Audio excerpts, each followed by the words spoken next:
Okay, well, Ninamani, everybody, and welcome to the Candidate Forum on Nature and Climate for the seat of Adelaide. It's getting very close now to election day, so we're very excited to welcome 3 candidates here tonight. I'll introduce them shortly. First, I'd like to acknowledge that I'm certainly meeting on the lands of the Gawler people and pay my respect to elders past, present and future. And I'd like to acknowledge the ongoing deep connection, spiritual connection and relationship that First Nations all across our state have to country. So thank you very much for joining us tonight. We have a small online audience, but we hope to have a much larger virtual audience once we share this more widely on social media in the coming days. So the aim of these candidate forums is to... Hey, Reese. Hey, David.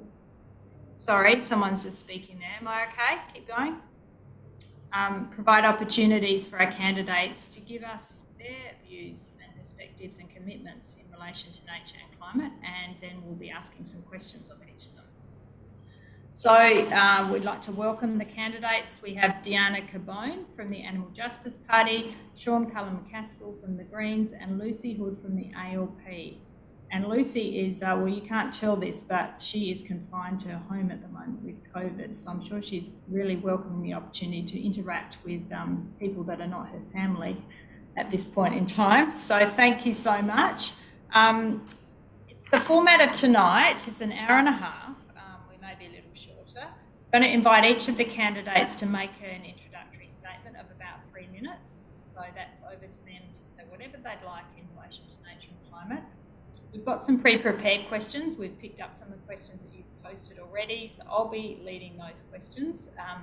If you like to post questions yourself that come up, questions or comments, please put them in the chat and we will endeavour to weave those into the pre-existing questions or to ask them at the end. And hopefully we'll have time for each of the candidates to make some final remarks.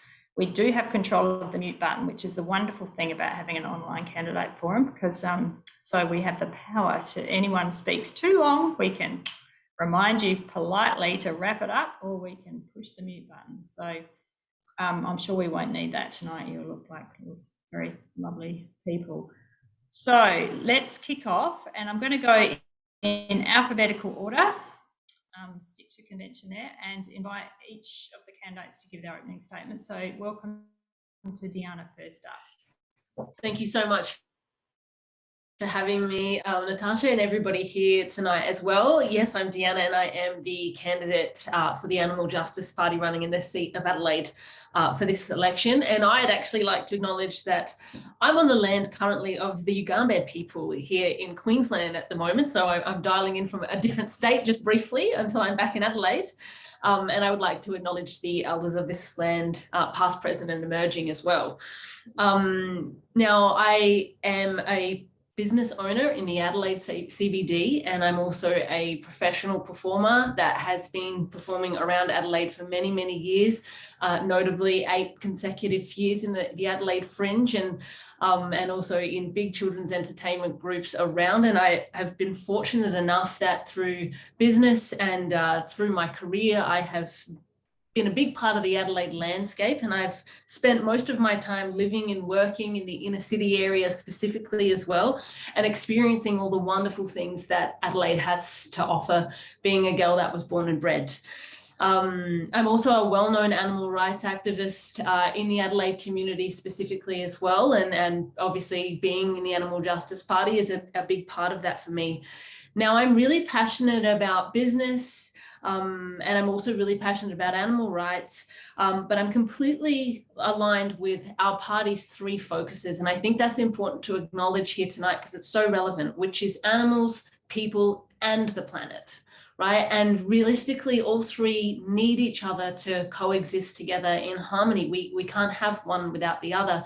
And so the focus on obviously conservation tonight, and specifically, you know, the bigger issues towards the planet, can't be said without focusing on the issues that it brings forward to people and of course to animals as well. Now, our party essentially exists to give animals a voice in Parliament that they don't currently have, and to speak up for those who cannot. But we cannot address conservation without acknowledging the impact that the planet has on animals specifically. Now, without a habitat, and I know that this is a huge statement, but it's something that one of my fellow candidate colleagues said on one of the previous forums as well, and it's so true. Without a habitat, there will struggle to be species, right? And so, as we all know, this is such a prominent issue because it directly affects pretty much every aspect of our existence moving forward. We know that this is a climate crisis right now, and it can no longer be ignored. But what we can't keep doing is addressing just what's popular and what, you know, is comfortable for people. Right now, we need science-based policies that are actually going to move us towards this, you know, goal as quickly as possible, because we don't really have the luxury of time anymore. It's been way too long. And, you know, this is what I love about the Animal Justice Party. It's a big part of what we stand for. One of our big policies at the moment is reducing SA's food footprint and acknowledging that animal agriculture is responsible for a total of 10% of emissions. And it's the biggest driver of land clearing across Australia, amongst many other things. So what I think we need here is a multi-dimensional approach, and that's what I love about the Animal Justice Party, and that's what I'm here to talk about tonight. So thank you for having me. Thank you very much, Deanna, and well done staying on time and for sharing your messages with us. Sean, I'd like to welcome you now to make your introductory remarks.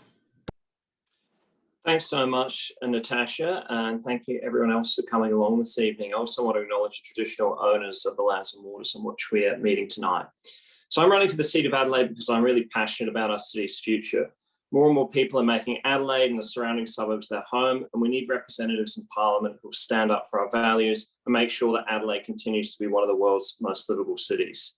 I'm a young professional. I hold degrees in education and arts, and I work at the University of Adelaide. I moved into the city to pursue my career. I grew up in the southern suburbs where I witnessed growing inequality, and I became deeply worried about the impact that climate change would have for my generation. And this led me on a path to political activism. When I was a student at Flinders University, I became a leader in the successful campaigns that brought staff and students together to stop the Abbott government's attempt to establish a multi-million-dollar climate denial centre, and then stood up against their higher education cuts. I've campaigned in the past for better working conditions as a delegate for my union. I'm currently the Secretary of People for Public Transport, which is a not-for-profit group that advocates for better public transport all across Adelaide. Adelaide and South Australia are great places to live and to work, but without a positive vision for our future, we risk being left behind. Our parklands are iconic green space that belong to us all, and they're under threat like never before. The Liberal government's plan for a sports arena on Helen Mayo Park would open the door to further development. Our parkland shouldn't be the plaything of developers and vested interests, and the Greens will fight for state and World Heritage listing for our parklands and for any development in the parklands to be approved by resolution only of both houses of Parliament. Right now, South Australia is in a prime position to create new jobs through green investment. Projects to help national parks deal with invasive species, repair our sensitive coastal areas, increase street cover in our cities and suburbs, and support bushfire recovery will not only benefit our environment, but also create much needed jobs at a time we're still feeling the impact of the pandemic. The Greens Conservation Job Plan would create almost 3,000 new jobs while restoring our bushfire ravaged landscapes and creating beautiful green cities and suburbs. And regreening our cities and suburbs is an essential task as we seek to tackle the impacts of both the climate crisis and also unemployment in SA. Green cities and suburbs help to mitigate rising local temperatures, allow native wildlife to return, and reduce energy costs for residents and businesses, as well as improve local amenity too. Under our urban greening project, a large-scale regreening program we rolled out all across Adelaide and key regional centres, increasing tree cover in the streets, parks, gardens, and along rivers. And this would make our cities greener, cooler, more enjoyable, and also generate jobs in planting and maintenance. And at this time of climate emergency, as the cost of batteries, solar and wind continues to drop, while new technology allows for grid stabilisation without the need for gas, now is the time for us to invest in renewable energy generation and storage. The Greens will take advantage of the record low interest rates to revive the Electricity Trust of SA as the publicly owned generator, and invest in publicly owned renewable energy and storage, which would create almost 9,000 jobs a year and cut electricity bills. $2 billion of our investment will be set aside to provide free solar and storage for renters, social housing residents, and also low-income households. And this will allow SA to transition faster, cheaper, and with more jobs than relying on the private market, and also ensure that private corporations don't reap all of the benefits. And finally, when places around the world are rapidly investing in active transport and public transport, Adelaide is lagging behind. SA spends less than any other state in the country on cycling infrastructure. And the Greens are the only party with a plan to transition our city from passive to active transport through developing a low-stress local street network and creating a safer environment for cyclists of all ages and abilities. We'll fight to bring the bus and train network back into public hands, as well as introduce free public transport all across the network. So at this state election, the Greens have an incredible opportunity to win the balance of power in the upper house. And by voting one for the Greens at this election, you can send the Labor and Liberal parties a message that you want action on those issues. Thank you. Thanks very much, Sean. And now over to Lucy. Thank you so much, and thanks very much for having me tonight. I too would like to acknowledge that we meet on the lands of the Gawler people and pay our respects to elders past, present and emerging. So I'm a country kid. I grew up on a farm in the southeast of the state, and our farm is actually called Mulberry Farm, and our family named it after the beautiful 100-year-old mulberry tree that still stands there to this day on Mulberry Farm on Crooked Lane in Bullagoon. And so I grew up in a regional community where we really valued our natural and built heritage, and that's something that I've really wanted to bring to my role as candidate for Adelaide. When we did see the Marshall Liberal government undertake the largest parklands grab in our state's history in the 184 years of our state, so of the parklands. So what they tried to do was commercialise effectively our beautiful parklands along the riverbank there. I stood with the community and fought for that to be overturned. And what I'm excited to be able to tell our listeners tonight is that we will restore, if elected, full protections to Helen Mayo Park. We do not believe that now is the right time to be prioritising a $662 million basketball stadium. We will be scrapping that stadium and investing every single dollar in health. But importantly as well, we will be restoring full protection to Helen Mayo and also investigating an uninterrupted run, walk and cycle path for our iconic parklands. In regards to, I just realised there's a question there, I need to move forward. Sorry, I've got a bit of light there coming through the window. In terms of action on climate change, we want to decarbonise our economy through establishing a green hydrogen industry. I'm a former journalist, but I then moved after my journalism career into policy advising. I worked for Premier Jay Retherwell when we released a lot of our renewable energy policies. I was there the night in Jamestown when Elon Musk switched on the world's biggest battery. While ScoMo called it the big banana, we knew what it meant, and it meant a renewable energy future and putting South Australia on the renewable energy map. And we want to build on that legacy. And that is why Peter Malinauskas acknowledges that we have a real opportunity here. While in Victoria they had the gold rush and in WA they had a mining boom, we've got a resource that we don't have to dig out of the ground, that we've got it in the sky. We've got our wind and we've got our sun, and we've got a policy situation here where, because of our huge uptake in renewables, in solar and batteries, we've got this excess renewable energy that we can harness, that we want to harness and create a green hydrogen industry for our industry to then use as green, cleaner, cheaper energy.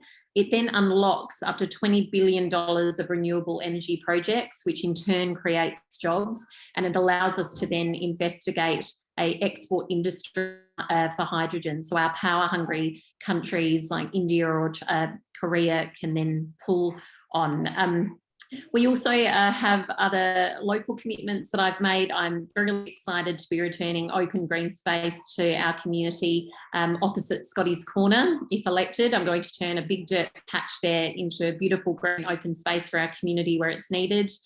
We also want to work with councils and provide them 10% open space fund for councils to purchase land to turn it into pocket parks. We also support, obviously, the protection of our Great Australian Bight. And in regards to animal welfare, we will ban cruel puppy factories.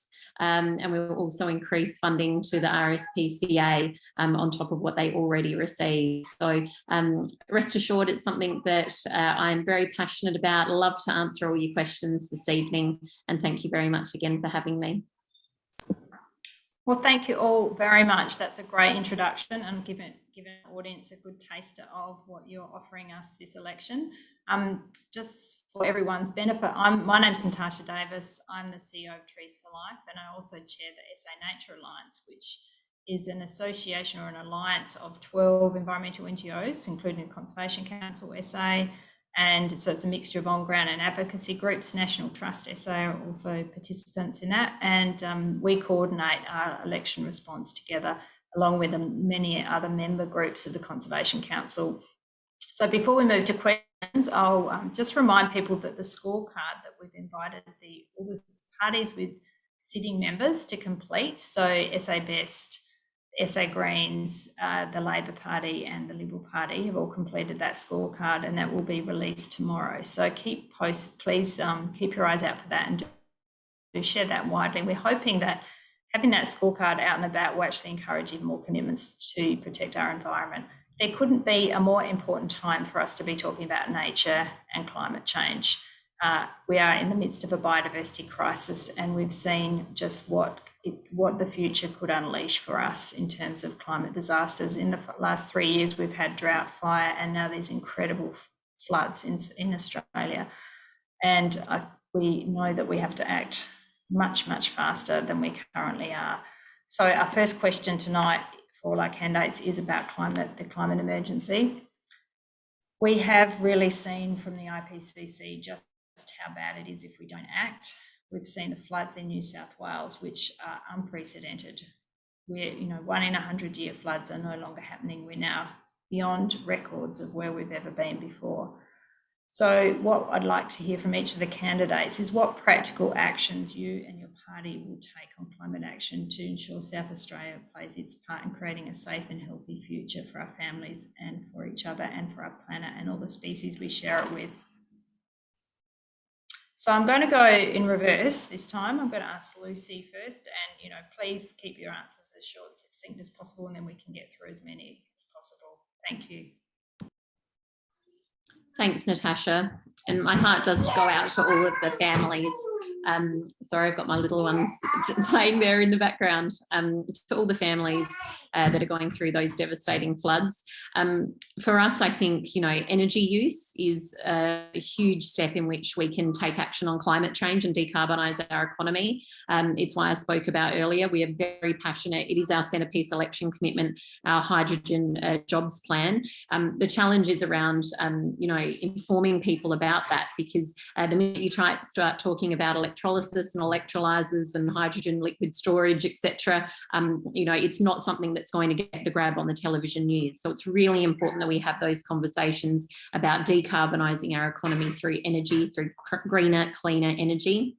And also looking at practical things like the everyday family vehicle. It's why we are very committed to abolishing the Marshall Liberal government's tax on electric vehicles. We know car emissions is something that contributes to the greenhouse gases, and so really taking action on that, getting more people into electric vehicles will be a huge practical step to reducing our emissions as we work towards zero emissions by 2050.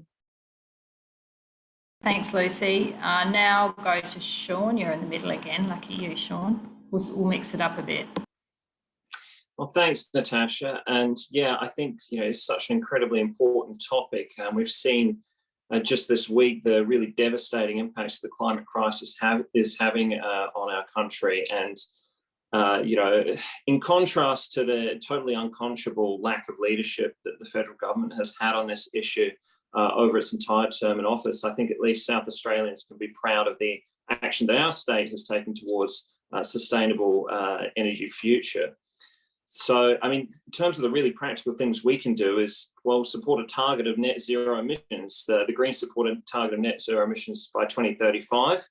And also, actually start transitioning our grid entirely towards renewable solar power. Our state's potential is really clear. And in order to reach that, we need to subsidise the installation of solar panels and battery storage wherever possible, make sure that all households can access the benefits of renewable energy, whether that's through their landlords, through strata corporations, or through innovative projects like off-the-site community and renewable energy schemes.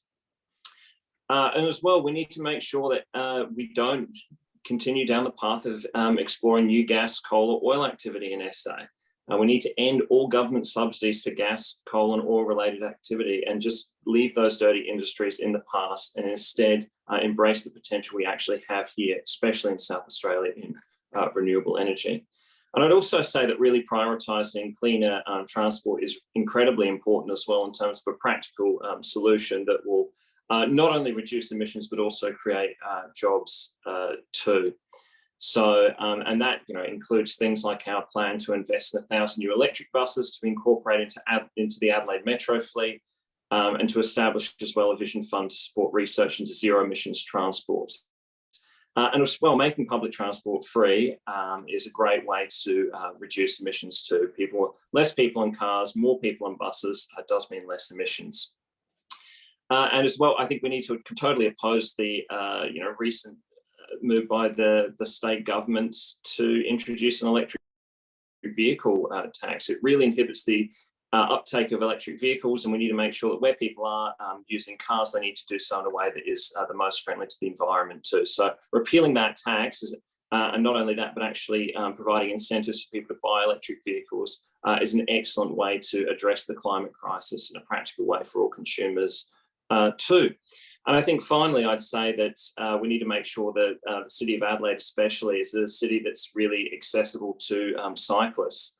So our plan is very firmly to invest in active transport in SA, and that includes allocating $10 million over 4 years to a state bike fund and developing, as I mentioned earlier, a low stress local network, providing safer riding for cyclists and off-road infrastructure too. So again, we can get people actually using active transport in a way that is most friendly to the environment. Thanks very much, Sean. I'm a very regular cyclist, so I will be asking another question about cycling and walking later in the evening, but it's certainly good to hear about that. Diana. Yes, so I obviously do want to acknowledge the commitment to our climate action and actually say that I've experienced first and foremost what has been happening with the flooding since I actually have been in the southeast region of the Gold Coast for the floods and was actually flooded in myself. And what I'd like to acknowledge as well is the fact that it's not just the people that I've seen struggling to get to their homes walking in waist deep water, but it's also the washed up wildlife and livestock that get affected by this climate crisis. And that's only just in a small, little kind of scale when we look at it. Now, when it comes to obviously the Animal Justice Party, we recommend that current natural gas use be rapidly phased out in favour of clean energy technologies. And in our case, rapidly means 15 to 20 years. Obviously, we'd love to see it be sooner than that, but there are considerations that we have to juggle and to take into account as well. And I hear a lot of the other candidates talking about renewable energy, which is obviously a huge focus for, I would say, every party that is running in this election. But the thing about renewable energy is that it has to be from clean and sustainable renewable sources. And that's a really huge focus for the Animal Justice Party as well. One of the things we know is that we cannot achieve a 75% reduction, which is obviously, you know, the biggest goal that collectively everyone is working towards, if not more, without investing in plant-based nutrition. And SA agriculture specifically is the second biggest producer of carbon emissions next to transport as well. So it can't be an issue that's left off the table, although it seems to be out of the conversation a lot. There's also many issues around land clearing for grazing and for crops that are being fed to animals as well, not to mention water consumption, methane emissions, and excrement that gets washed into our waterways. And this is something that, again, the Animal Justice Party will be focusing on in our climate policies specifically, and will be voting for. One of the things that I mentioned before is our focus on SA's food footprint and the investment in plant-based proteins. We know that this is also not only important for the sustainability of our livelihood moving forward, but it's hugely profitable. We know that the numbers show us that from 2020 to 2021, the profits of plant-based protein actually doubled. And so that will be some of our commitments to conservation, amongst many other things as well, obviously to do with protecting marine life and wildlife here in South Australia as well. Thank you, Diana. You've picked up something I'm now going to ask each of the candidates to answer, and that's about coal and gas projects. So, yeah, as we've discussed, renewables have been great and South Australia's led the way. I'm just keen on a brief answer from each of you about your views on the future of oil and gas exploration projects in South Australia and where they fit within your climate policies. I need to go. We'll go Sean first this time. Thank you. No worries, and I think my answer will be pretty succinct on this, and just to say the Greens don't support the exploration of new gas, any new coal, any new oil activity in SA. We have to end subsidies for gas, coal and oil-related activity. Again, leave those dirty industries in the past and transition our economy. So that's my succinct answer to that question. Thanks, Sean. Diana? Yes, look, the Animal Justice Party obviously seeks to prohibit any fossil fuel expansion and rapidly transform into a carbon-free energy infrastructure as well, and not to mention implementing a carbon tax on both fossil fuel and animal agriculture industries as well. And I'll jump in and say, you know, it's something that I've continued to speak about. We do believe that we need to look at greener, cleaner energy, and that is why our centrepiece election commitment is to establish that hydrogen industry in South Australia. So that is our focus if we are elected to government. Okay, thank you. Do you have a timeline or plan around phasing out coal, gas and oil for South Australia? I don't have that information with me, sorry, Natasha, but I'm more than happy to get that to you after the forum. Okay, thanks. If you could pass that on, we can then post that in the chat when we put this live as well. I'm sure that'd be very appreciated. It's certainly a hot issue for many people. Hot, sorry, it's a bit of a poor choice of words. I'm going to move to a local issue now. This is all local, but it's about our trees, protecting big trees. It's been a very big topic in the last couple of years, and Conservation Council's worked with many other groups to produce some fantastic reports about why we need to protect our big trees, and then how we can protect our big trees, what we need in terms of policy change. So we are seeing ongoing loss of many big trees. We've got some more that have been highlighted in Frome Road that need to go in the near future, apparently, for part of Lot 14 development. The current tree protection laws just are not working. So we'd like to hear from each of your parties about your specific proposals to change those laws so that we do have a proper canopy cover, a canopy cover that's not shrinking, that it starts to maintain and then grow in the future, because these are going to be critical resources for us as we face a much hotter climate. Let's go to Diana, thanks. Of course. Look, I mean, when it comes to protection of the big trees in our parklands, specifically around Adelaide for the Animal Justice Party, it will be where we can not touch them, not to touch them. Obviously, we know that these big trees are such an important part of our ecosystems, not to mention that they are the habitat of many of our native animals that exist, and are struggling to exist in city areas where there's so much infrastructure as it is. We need to treat our ecosystem delicately, and we need to take into consideration that these things serve a purpose, and that's why they were there to begin with as well. So where you can not touch them, not to touch them. We know that, Adelaide has some of the worst tree protection laws, obviously, and this is something that the Animal Justice Party would love to be actively involved in changing, not only for, the trees and the environment itself, but obviously the protection of our native animals, as I mentioned as well. And sometimes we've got to take into consideration that the price of progress is the animals and the environment. Specifically. So yeah, our stance on this is pretty simple. When we cannot touch them, let's not touch them. Thank you. And sorry, I should have mentioned, I think you probably have covered it, but please make sure you talk to both private and public land, because we know that we need to retain and increase canopy, particularly in private land. The public land's important, but we're never going to reach our canopy targets just on public land. I'll go to you now, Lucy. Thanks. Thanks. Yes, I recently attended the Save Our Trees campaign launch through the National Trust, which was just brilliant. They've done a huge amount of work in this space, and really just putting up there the comparison of a lot of our regulations compared to Australia, it's quite stark. And I think might have been ABC the other night that had an amazing story looking at our tree canopy in Adelaide and the mapping that they're using, the AI to show areas where it might be increasing, but overall where it is decreasing. So that's something that Dr. Susan Close, our Shadow Minister for the Environment, has been looking into, is very passionate about. And we, as part of our policy for natural and built heritage, will revise tree regulations to match Australian best practice, because we do realise how important it is to protect and increase the tree canopy in Adelaide.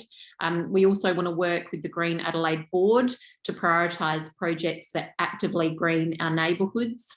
And as I mentioned earlier, we will allocate 10% of developer contributions to the Planning and Development Fund to allow councils to buy land to create pocket parks and create green shaded space in our communities.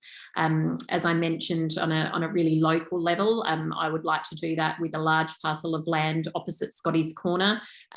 When the Marshall Liberal government gave the green light for Scotty's Corner to look at being rezoned as a high rise, it really highlighted to our community the lack of open green space we have in that area. So that's a commitment I'm really passionate about. I also went on ABC and was interviewed during the week in regards to the Frome road trees, which are incredible. They're beautiful. They were built as part of Arbor Day. And now suddenly, even though all the work has been happening on Lot 14, they've decided that it is a safety issue and they need to remove 2 of these trees, which really doesn't add up. It doesn't make sense.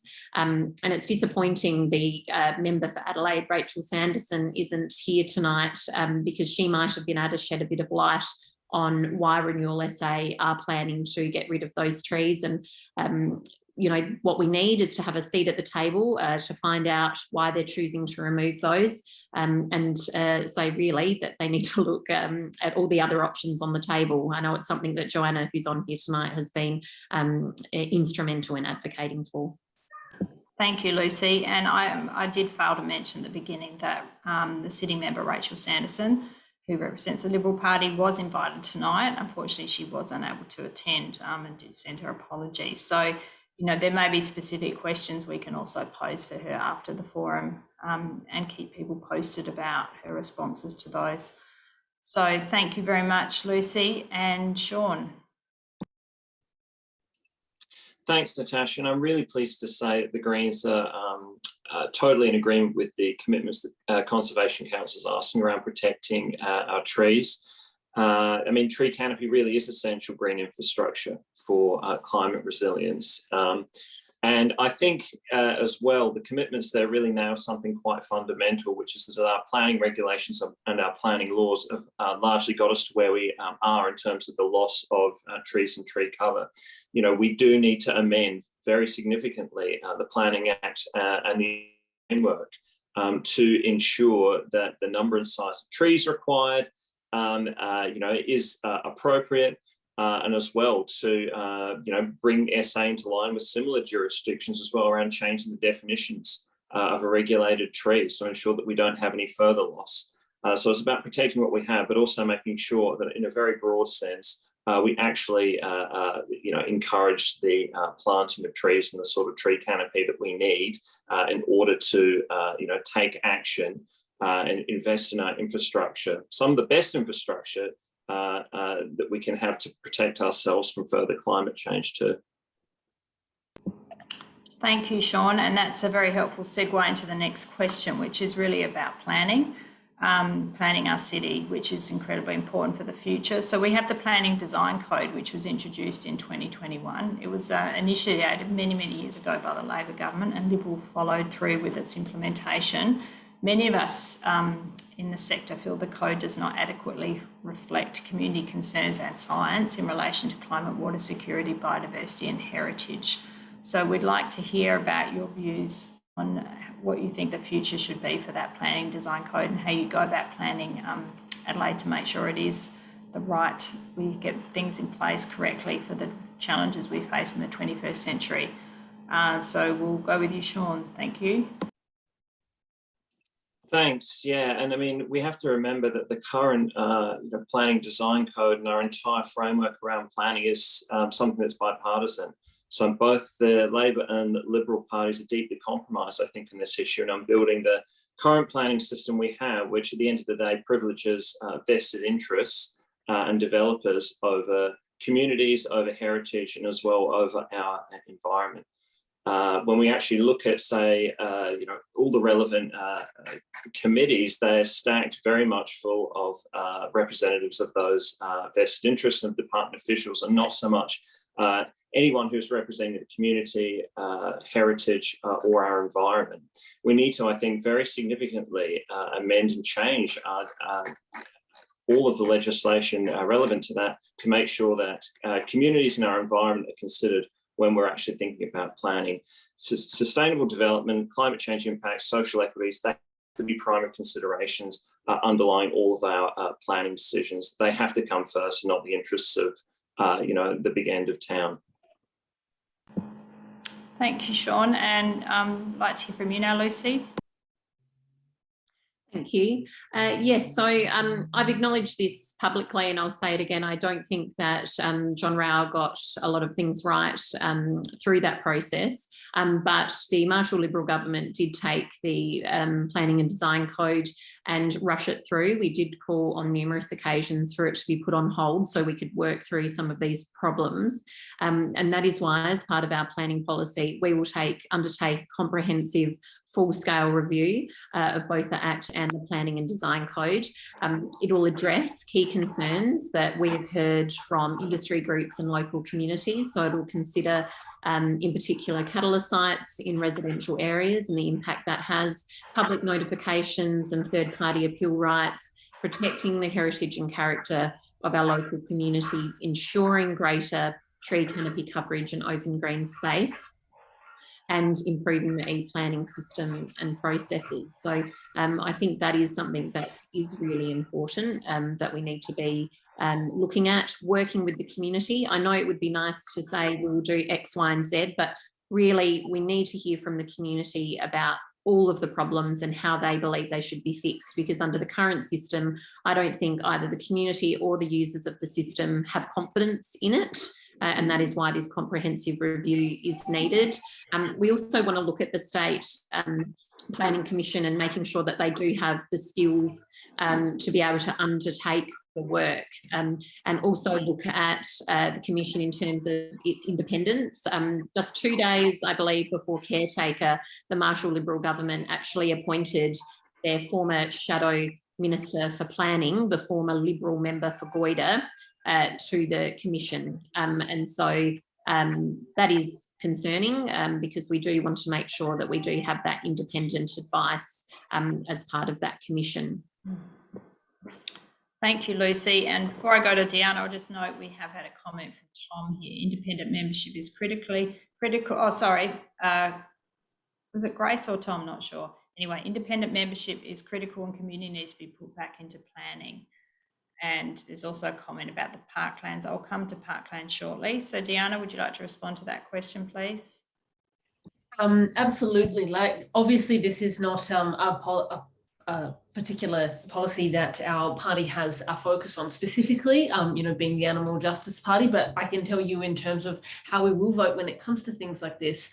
We will be voting in favour of new policy that takes into consideration the impacts of, reducing the amount of nature that it's around, and as well as the land clearing that goes into and the habitat loss and the destruction, not only to mention to the health of human beings as well, through the impacts of that. We also have to look at the fact that when it comes to the reform of planning and design code as well, just how much, I guess, subdivided blocks are being seen around the place right now. We've got lots of two-story apartment style living. There's no green spaces. We're talking about a lot of waste when it comes to obviously the knocking down of buildings as well. So it's something that for us specifically, we will be looking at, the, I guess, recommendations from the experts specifically, and taking into account what is best for the people of Adelaide specifically, and of course, the wildlife and the animals. Thank you everyone for those responses. So the parklands, a large part of the parklands falls within the City of Adelaide, and it's something that's very precious to our city. And obviously there's been a lot of controversy over recent years about proposals for the parklands. It's going to be a really important climate asset as well in terms of keeping our city cool. We'd really like to hear from each of you about what you can do to preserve the parklands for community and the environment. And I guess there's, specific measures that you have in mind. We'd like to hear about those. Thanks. Go to Deanna first this time. Thank you. Worries. So again, specifically parklands policy is not something that we cover, but when it comes to taking, all parts into consideration for the Animal Justice Party, again, I have to bring the focus back to, our native animals here in South Australia and the wildlife surrounding the parklands specifically as well. Obviously, when it comes to climate and conservation, it's really important that we maintain the balance of these ecosystems that we currently have right now.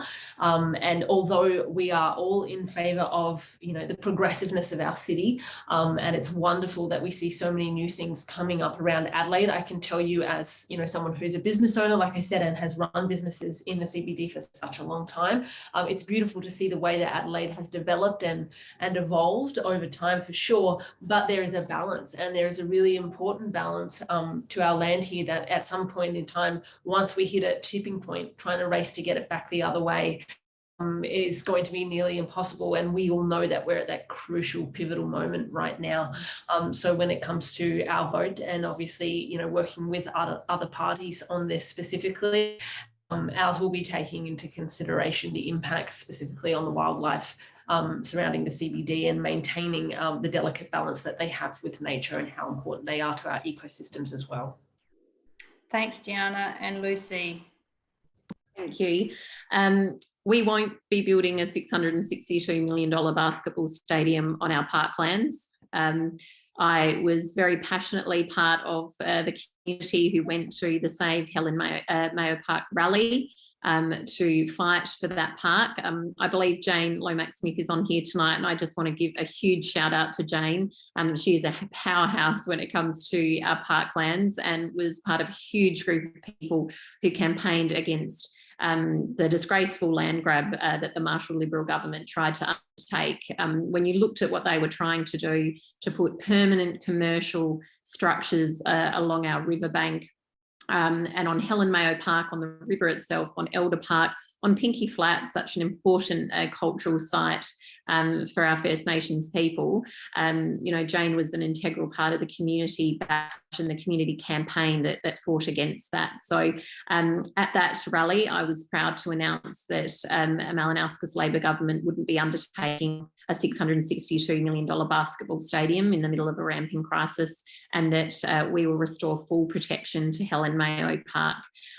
Importantly, we want people to enjoy our iconic parklands, and that is why we will investigate that walk, run and cycle continuous route around our parklands for people to enjoy.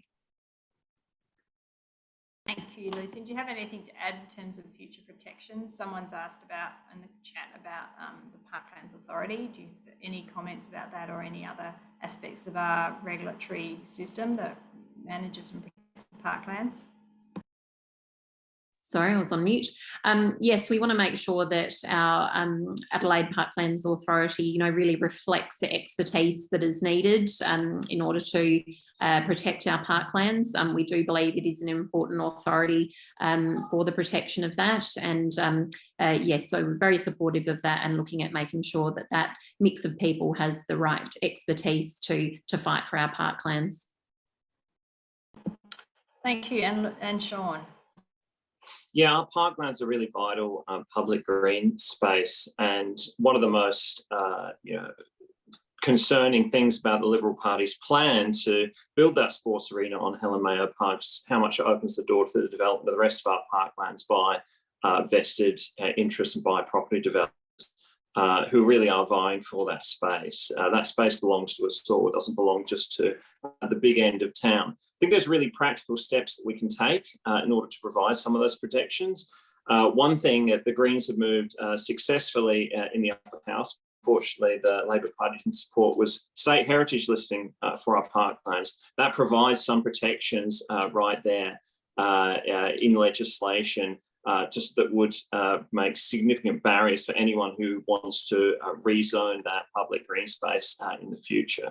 But again, I would come back to something we've discussed earlier, which is around our planning laws. The fact that they've been weakened to the extent that they have is the main reason that we're having this discussion tonight.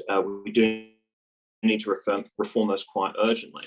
And I would add that, another thing that isn't talked about quite so much is the proposal to extend Botanic High School onto parts of Frome Park as well, onto some of that natural corridor that's used for WOMAD, that's also used to access the Botanic Gardens. Now, both parties have said that they would support that, even though that would take out some of our parklands as well permanently. Once it's built there, we're not going to get them back.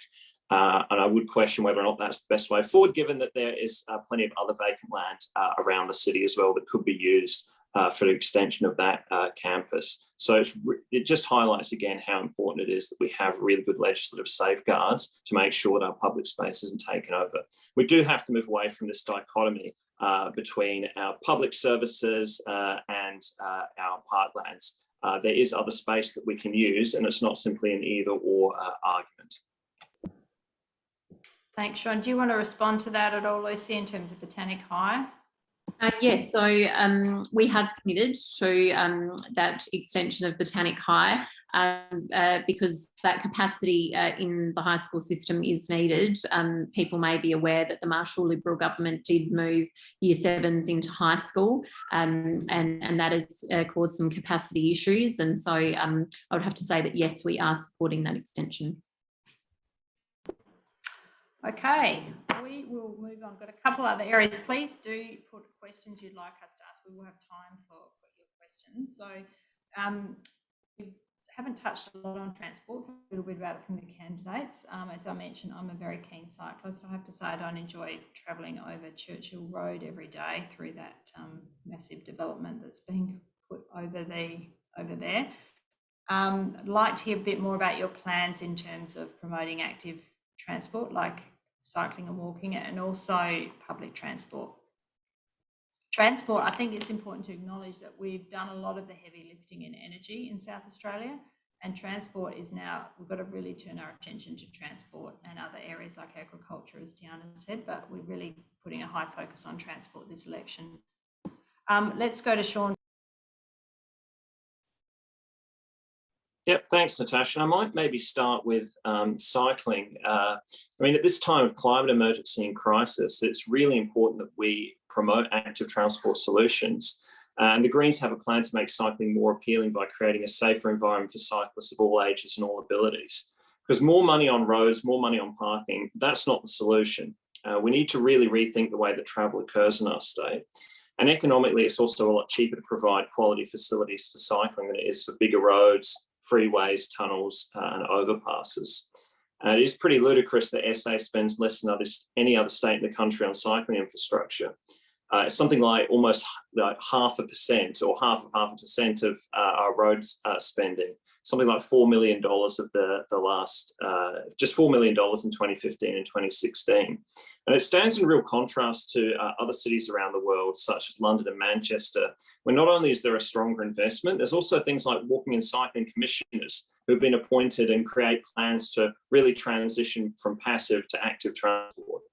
So the Greens would allocate $20 million over 4 years to the State Bike Fund, develop a low-stress local street network, also fund a statewide cycling education program to encourage more and more young people to start using their bikes, and as well make sure that we actually have on our major artillery roads and upgrade our roads so that there is safe on-road and off-road facilities for cyclists of all abilities too.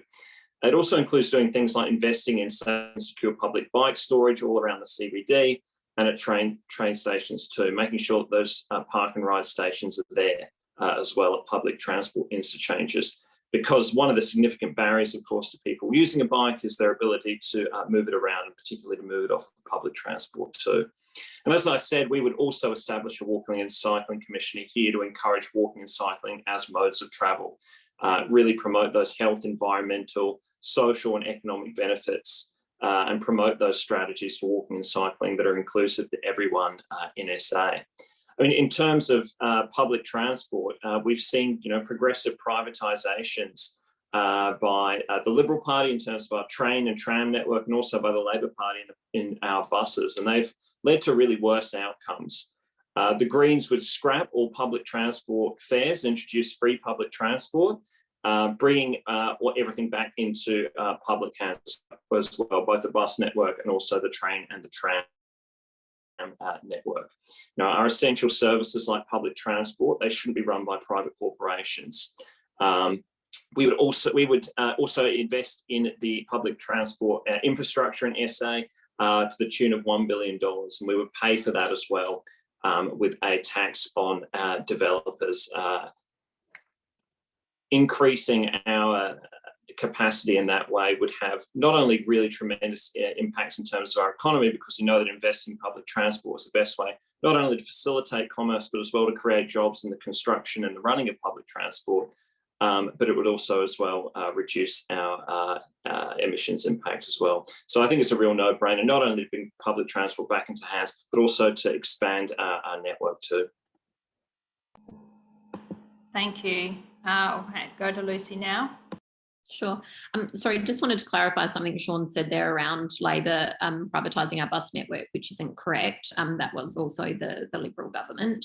But the Liberal government has also privatised our trains and trams, and so that is a key commitment of ours to bring that back into SA hands and make sure that we have a public transport system that operates for people, not for profit. And we've seen complaints skyrocket since the Marshall Liberal government privatised our trains and trams. So if people don't feel they have a reliable service, then they're not going to use it. So we need to have a really reliable, clean, efficient service so that we can encourage more people onto our public transport network.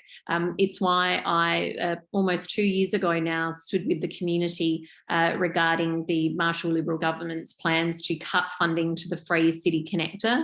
This is such an important service that links people, importantly students to schools and particularly seniors to shopping and other services, as well as other commuters that use it. So we fought for that. We stopped those cuts to the service and we secured a long-term funding agreement. I am proud to say that I have got a commitment to invest more money in better promotion of the service. I don't know if anyone knows the Free City Connector, but you'll often find that it looks like just every other bus on the system. And so we need to make sure that it's actually something that our visitors and users know that here comes the Free City bus. It's something you can jump on and it's going to get you to all of the key areas around our city. Otherwise, it looks like every other bus. And so why would a visitor think that they can jump on it? They would think, oh, I need a Metro card to do that. and off they go and get an Uber or something instead. So I think that's something that's really important, that we better promote that service. In terms of confidence when it comes to using our roads as a cyclist, I think that is a big one, particularly around our major roads. So under Labor, every new major road project will include bike lanes, and confidence for families as well. If we want to encourage young children to cycle and ride to school, then we've got to make sure that the roads around schools are safe. It's why I've been working for over 12 months with the Gillies Street Primary School community. They have a situation where they've got a huge amount of local families that that would love to walk or ride to school. But on this busy stretch of road in Gillies Street, they have 2 huge schools on this stretch of road, yet they don't have a school zone. So every morning, 50 kilometres an hour, during peak hour, there are streams of cars coming past those schools. So I have a commitment, if elected, to install a 25-kilometre school zone there that'll give more families the confidence to walk and to ride to school. And so that is something that I want to do and work with people within my community to identify areas where people just don't feel safe enough in order to be able to undertake active transport. Thanks, Lucy. And now to Deanna. Of course, look, and I think both candidates have hit some really great points when it comes to public transport. And I essentially think it is really simple. We do need to move towards making public transport more affordable, and in some cases as well, definitely making it free, not only for, you know, the tourists, but obviously the local users in Adelaide specifically. I know that from having, again, a business in the CBD in Gillies Street itself, and actually living in Gillies Street, as Lucy mentioned, you know, I've seen firsthand the impacts that things like not having proper school zones have. I actually lived in the CBD for 3 years myself on Gillies Street, and was also afraid to use a bike. Essentially because it's just so chaotic at times. And my business is also in Gillies Street, so I know that corner of the city particularly well. And a lot of our customers we have over in my business Voice House, which is you know, Australia's largest vocal studio, and we're situated in the Adelaide CBD. We have around 200 singers come through our doors every single week. So that's a lot of people that work in the city or that live in the city, and there's a lot of students in particular as well, and they utilize a lot of this public transport. And a lot of the times the confusion is when people call us and say, how do I get to you using public transport? It is things like Lucy mentioned, the free buses, for example, not being clearly labelled and for people to identify and connect.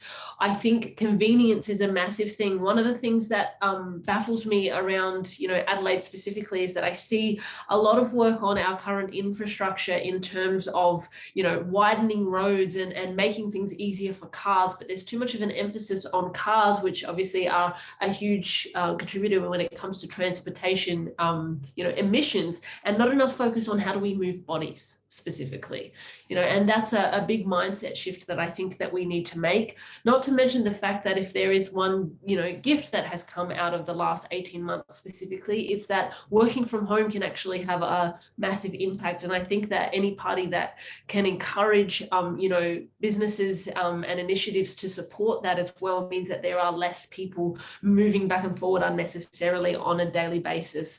And then when it comes down to obviously the health and the well-being of South Australians in particular, and those in the Adelaide region, I think the cycling tracks and, you know, clearly defined cycling areas that are safe and secure are going to be a big thing to encourage, you know, the community to get out there, enjoy the outdoors with having a much reduced carbon footprint as well. Thanks, Deanna. Yeah, it's a big topic, and there's a lot we could talk about with transport. I've had a question pop up on the chat, which I'll just ask if any candidates have got a quick comment on. It's about the delay in the electrification of the Gawler line, which has had a significant effect for residents with a disability who rely on this public transport service. Any of you like to comment on that? Yeah, it's been devastating for so many commuters of that service, delay after delay. And I think the latest delay, correct me if I'm wrong, is something like past April. We called for substitute buses to be free during this period, so that at least commuters of that service had access to free public transport during this time, but that was ignored by the Marshall Liberal government. So if elected, I think that is something that needs to be a real priority when we get in, is to look at what those the roadblocks are to why there are just delay after delay on this particular project. Yeah, and I would just respond to that by adding that I think it speaks to the continued lack of investment in public transport infrastructure throughout SA's recent history and by both parties. We've been talking about the electrification of that line for many, many years now, when I think really it's a structural problem, and that public transport really hasn't been valued in the way that it should have here in South Australia.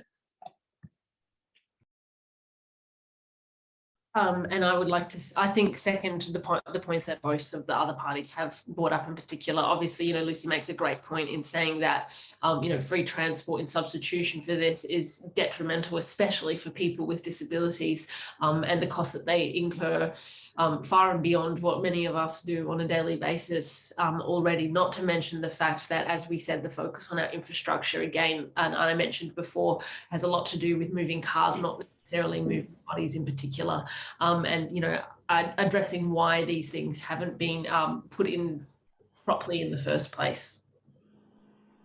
Thank you. Well, there's certainly quite a lot of agreement on that topic, so thank you for that. I'm going to move on to nature now. We've touched on nature in certain areas, and particularly in our cities. We haven't talked a lot about nature protection, I guess, outside of the Adelaide, but across the whole state. So this is really important for parties that are looking at representing the whole state. It's a topic very dear to my heart, and we know, just as we're in a climate crisis, we are in a biodiversity crisis, and South Australia is certainly no exception. We've got some good runs on the board and great initiatives in South Australia, but they're generally chronically underfunded. So we'd like to hear about your priorities in relation to environment spending to protect and restore our biodiversity and to address the extinction crisis. Sorry, we'll go to Lucy first this time.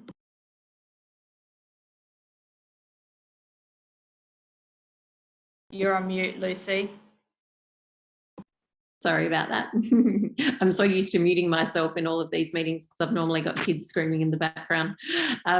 So yes, I have been obviously very focused on Adelaide, but I've my role normally before I was the candidate was as the Director of Policy for Peter Malinauskas. So this is an area that Dr. Susan Close is incredibly passionate about and has been doing so much work.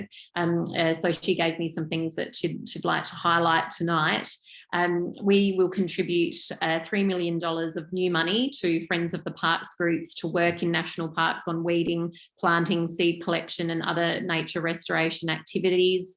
We'll establish an Aboriginal Ministerial Advisory Group to ensure that the Minister for Environment hears directly from Aboriginal people. Through that, we'll increase the number of co-managed parks in partnership with traditional owners, protect more Aboriginal heritage and cultural sites, and employ 15 new Aboriginal rangers. We'll also do a lot around protecting our Murray. You might have remembered when a report came out that said that the Marshall Liberal government's Minister for Water actually capitulated to the eastern states. That's not good enough. We need a state government that's going to get in there and fight for the water that we deserve. We will repeal the regulations put in place by the Marshall Liberal government that exempted private tourism developments in Flinders Chase National Park from standard processes for planning approval and the protection of native vegetation. We will commission an update of the wilderness inventory to ensure iconic intact nature is protected, and a review of South Australia's performance in delivering comprehensive, adequate and representative protection of ecosystems in order to strategically increase protections of our bioregions. We also, as we said before, fully support heritage status of the Great Australian Bight so that whales are protected forever, and we'll explore as well establishing a whale nursery protection area when whales come close to the shore with their young. This is one very close to Dr. Susan Close's heart, but ensure the protections for the Adelaide Dolphin Sanctuary, that ensure that they're strong enough and are enforced. and importantly, we'll protect all marine parks and sanctuary zones. Thanks, Lucy. I'll go to Deanna now.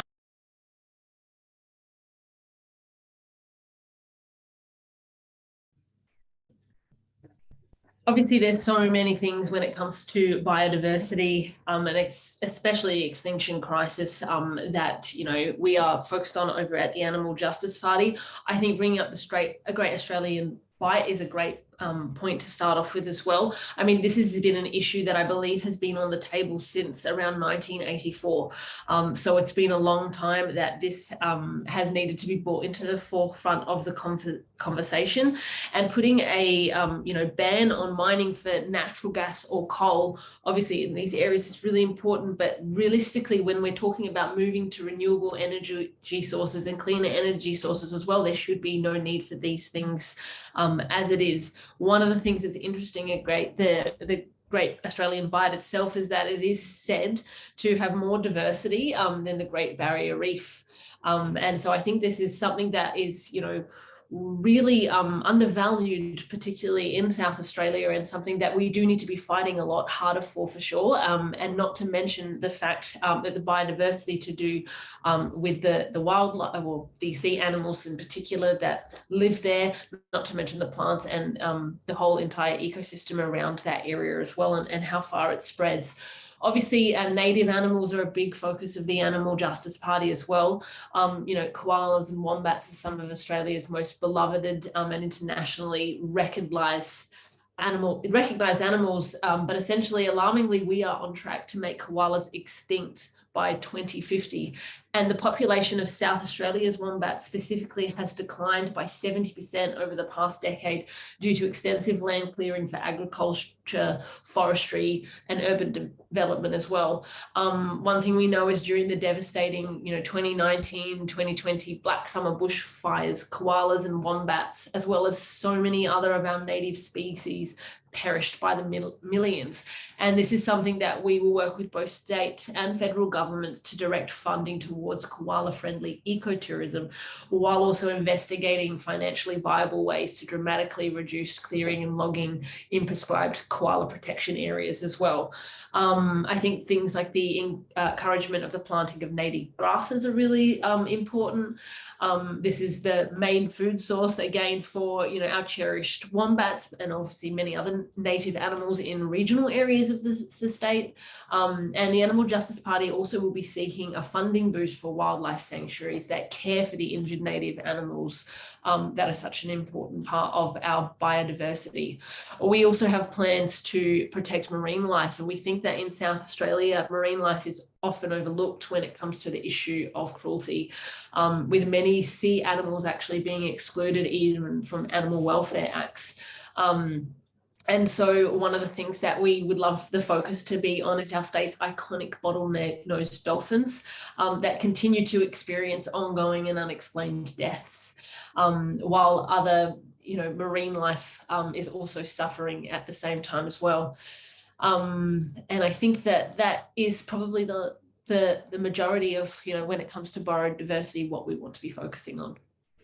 Thank you. That's interesting to hear your perspectives. And Sean.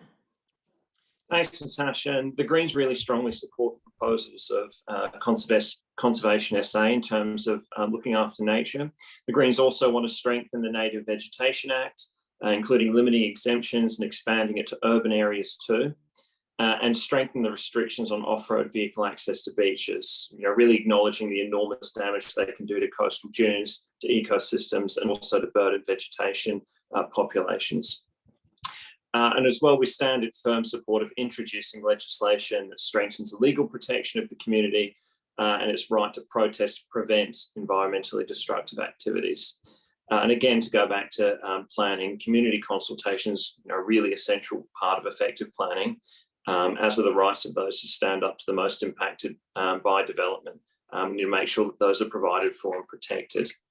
The Greens are really strongly on the record for standing with the community to fight to save the St Kilda salt marshes and mangroves. We support the policies of Conservation SA as well to make sure that St Kilda receives the protection that it deserves. We're also committed to the protection and preservation of our coastlines, particularly as they come under increased risk from climate change too. We support sustainable aquaculture and fishing practices that ensure the future of our marine life populations.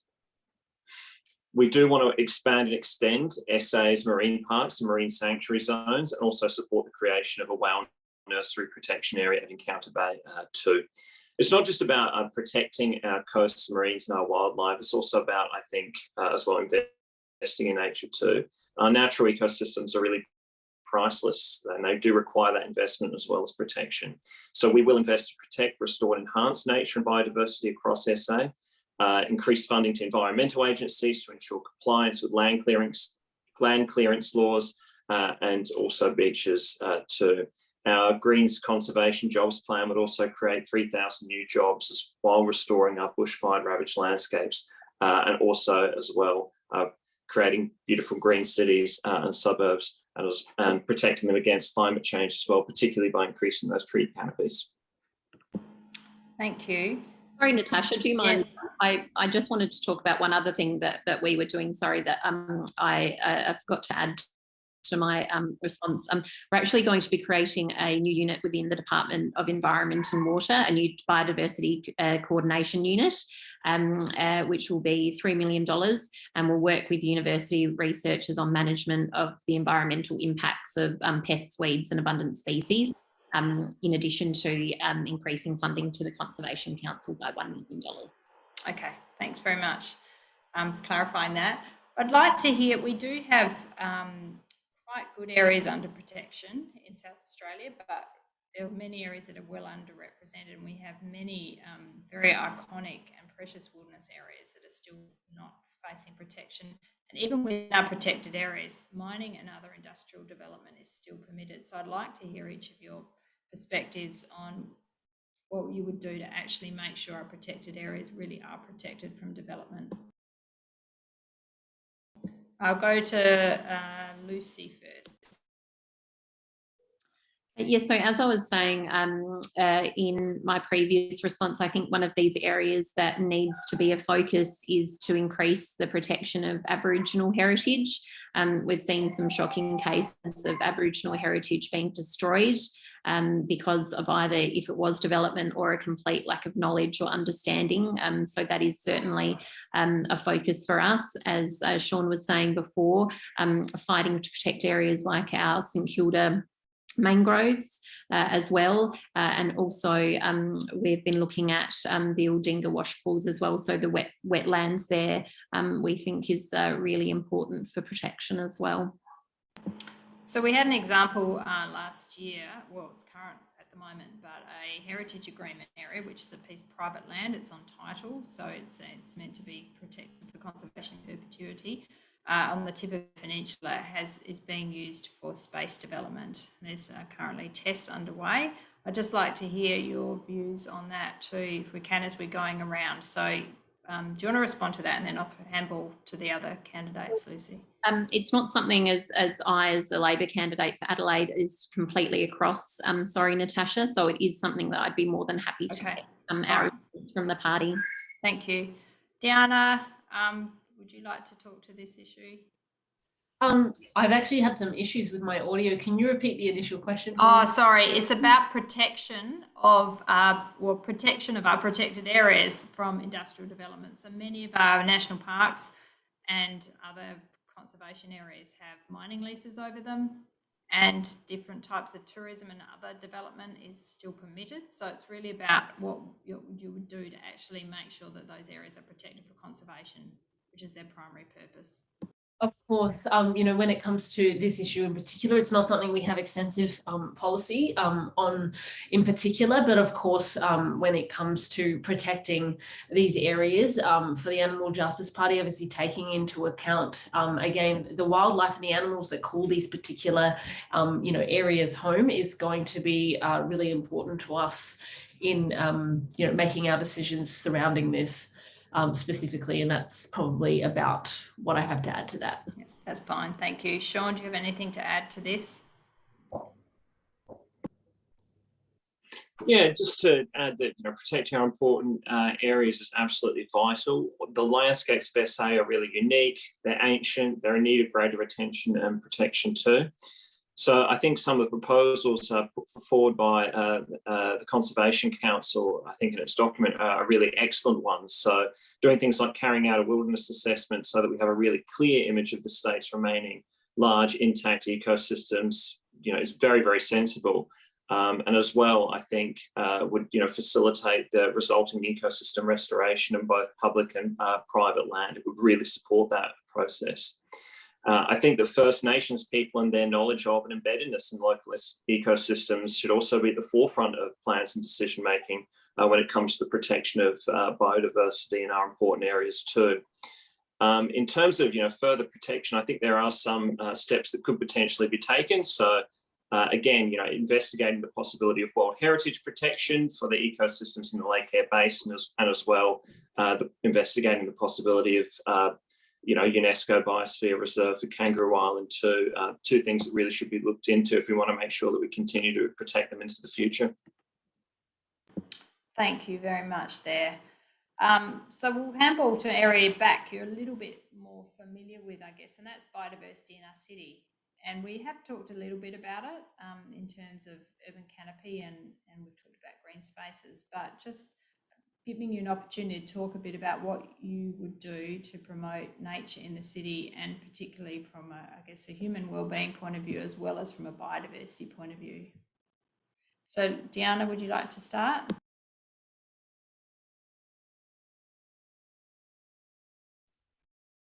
I actually am having issues with my audio once again. Would you like to switch to somebody else while I try and get this sorted out? Did others hear me? Did you hear me? Is it my audio?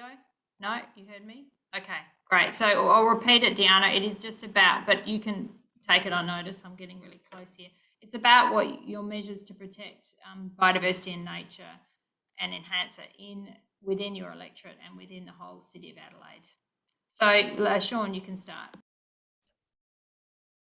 Yeah, thanks, Natasha. And I sort of mentioned earlier that expanding the Native Vegetation Act to include urban areas is one step to looking after nature, but we also have to re-green our cities too. It's a really essential task as we want to try and tackle the impacts of the climate crisis in SA. Greener cities and suburbs really help to mitigate rising local temperatures, and as well they allow native wildlife to return. They reduce energy costs. They improved just the general, ambience and well-being of our communities as well. So we have a urban greening project, which would be a large-scale re-greening program that could be rolled out across Adelaide and key regional centres. That would include everything from increasing tree cover in streets, in parks, in gardens, and also along rivers. So that would make our cities greener, but also cooler and more enjoyable.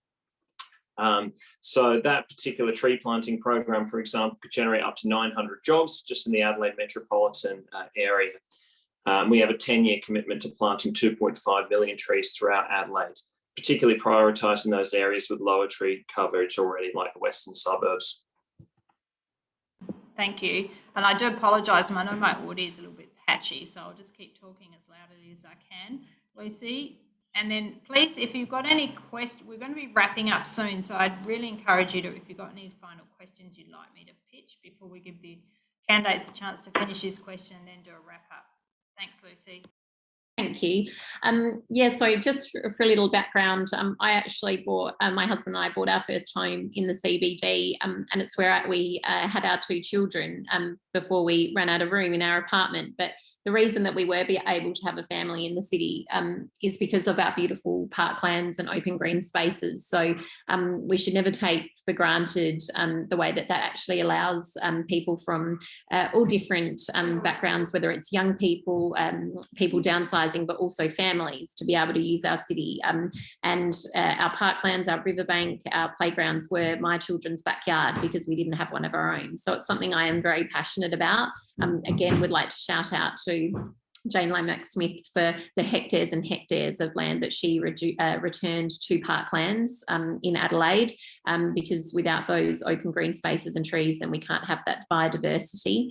And so that is why two things. I think the new biodiversity unit within the Department of Environment and Water will be crucial in finding new projects that we can fund to then support biodiversity. The Albanese Labor opposition has also announced a fund around investing in our waterways and cleaning our waterways, and that'll be available to both councils and government to apply to, and also community groups to apply for. And so that's something, if I'm elected and an Albanese Labor government is elected federally, that I'll be fighting for, so that we can look at projects that improve the health of the River Torrens, for example, so we can increase biodiversity there.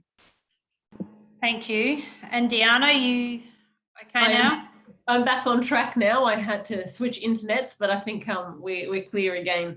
So thank you for that. Look, I think for us, specifically when it comes to biodiversity, introducing habitat protection as a fundamental and consistent planning principle in all regions and sectors, and specifically around Adelaide as well, is going to be what's really important. And this is one of the things that comes about, the Animal Justice Party's aim to establish an independent office of animal welfare.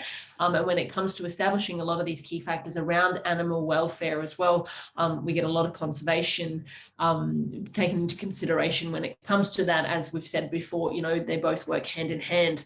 Also amending state-based animal welfare legislation, essentially to include like an enforceable duty of care towards animals on landholders' properties during all land use changes as well. And it's one thing that we need to take further than just our public parks and public areas, but what can we actually do when it comes to private land as well? What can we put in place to protect our biodiversity specifically?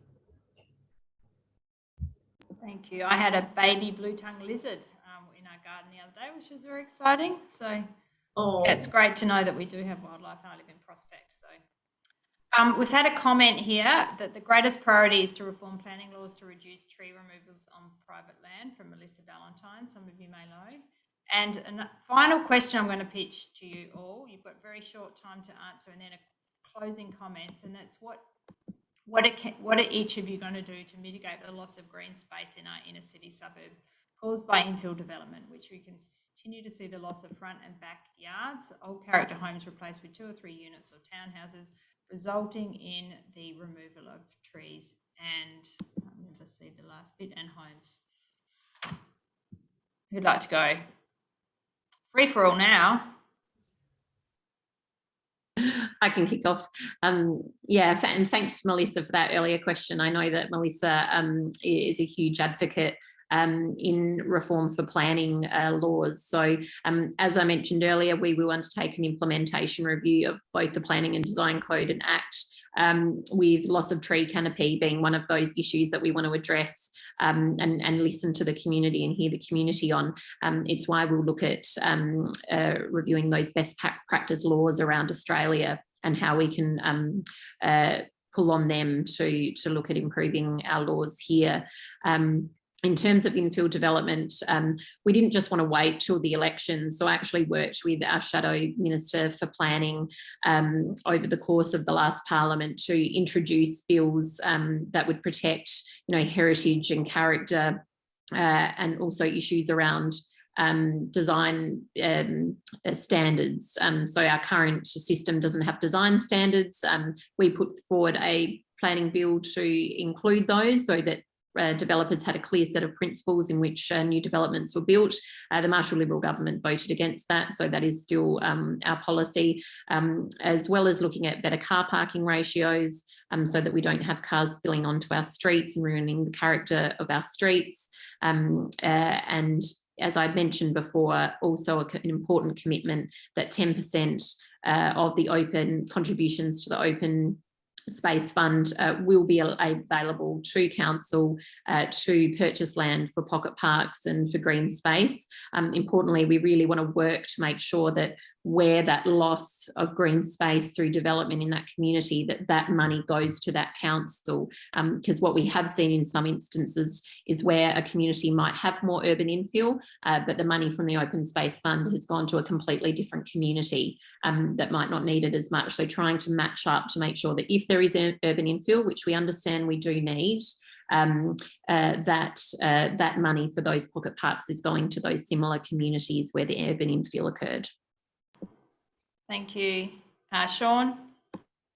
Yeah, I think it really highlights again how urgently we need to put people back into planning, to review and also to reform all of our planning laws to make sure that things that are in there that currently aren't, and I think character streetscapes is one in particular that needs to be really considered. At the moment, it simply doesn't reflect the views of the community, of heritage, or the environment. So making sure those voices are really strongly reflected in our planning spaces is absolutely critical to make sure that we preserve what we have, but also make sure that we have better planning decisions that not only reflect the interests of the community, but also promote and defend our environment are actually included going into the future. And our final comment, question response for tonight to Deanna. Thank you so much. Look, I think that, again, this is not something that we might hold necessarily a specific policy around, but the Animal Justice Party position is always to consult with the experts in these areas when it comes to ways to optimise, the canopies and the local habitat, I guess, of our wildlife. Specifically, and when it comes to green space, this is about looking at the bigger picture now. A lot of the time it seems as though in the past that green spaces have been included because we know that they need to be there, but it's really about taking a step back and going, actually, how does this play into a bigger picture when it comes to obviously the conservation and the climate crisis that are imminent at this point in time. So having clear boundaries around what is and isn't acceptable in these areas and what is actually going to work us towards that common goal will be something that we fully support when it comes to the topic of green space. Thank you.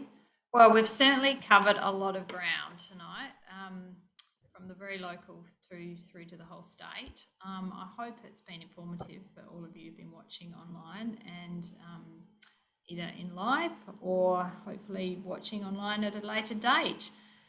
So I really thank you all for your participation. You've all been incredibly polite to each other as well, which is very nice, and agreeing with each other on occasions too. So let's hope we see some great outcomes for nature in the next Parliament of South Australia. I'd like to give you each just a really short minute or less to wrap up. I'm going to start with Deanna. I'll go back to my alphabetical here, and then we'll say good evening. Thanks, Deanna. Thank you so much, and thank you so much for having me. It's been an absolute pleasure to be part of this conversation and obviously have an opportunity to speak with both of the other candidates as well, and best of luck to everybody specifically. I guess I'd like to close with saying that the Animal Justice Party comes back to our three major focuses, which are animals, people and the planet. And like I said earlier, we can't have one without the other. We can't have any without the others as well. And so, some of our big focuses for this election, obviously, when it comes to things that are relevant to tonight are, the nurturing of our native animals and the protection of marine life, not to mention one thing that, again, I didn't get to touch on as much as I would have liked to tonight, but the cleaner, greener future, which is a big part of reducing, South Australia's food footprint as well, and the focus on, the growing demand for plant-based foods and what that's actually going to mean for us in terms of land clearing, and when it comes to local areas, taking into consideration what is going to be best for people local in Adelaide and South Australia as well. And so for us specifically, I just want to say a massive thank you for having me here as part of this conversation. Obviously, it's been a pleasure. Thank you. I think it's what democracy should be all about, is having these conversations and being able to go into depth about really important important issues. Sean. Yeah, thanks. No, I entirely agree. Thanks so much for inviting me and to the other candidates as well for this really thorough discussion. And as well to all of the audience for attending too. It has been a really wide-ranging discussion. I think we've touched on, as you say, Natasha, issues of local importance, but also issues to our state too. So I guess in my final words, I just say that a lot of the issues that we touched on tonight, whether they be protecting our iconic green space and our parklands, reforming our planning system, supporting public transport, and as well taking on the climate emergencies are incredibly important issues to the Greens. And I would say to everyone listening tonight that we have this incredible opportunity to win the balance of power in the upper house. So by voting one for the Greens at this election, you can make sure that you send both the major parties a strong message that you want action on those issues. Thank you. And the final word tonight for Lucy. Thank you. Thanks so much, Natasha, for your great work moderating our very rowdy debate that we had tonight. No, we were very respectful of each other. And thank you, Sean and Deanna, as well, just for your contribution throughout the election campaign. It's been real pleasure. When I was working as Peter's Director of Policy, he said to us when 4 years ago now, when we started our policy development process, he said to us that the platform we would work on is a job for today, an education for tomorrow, and the environment because it's forever.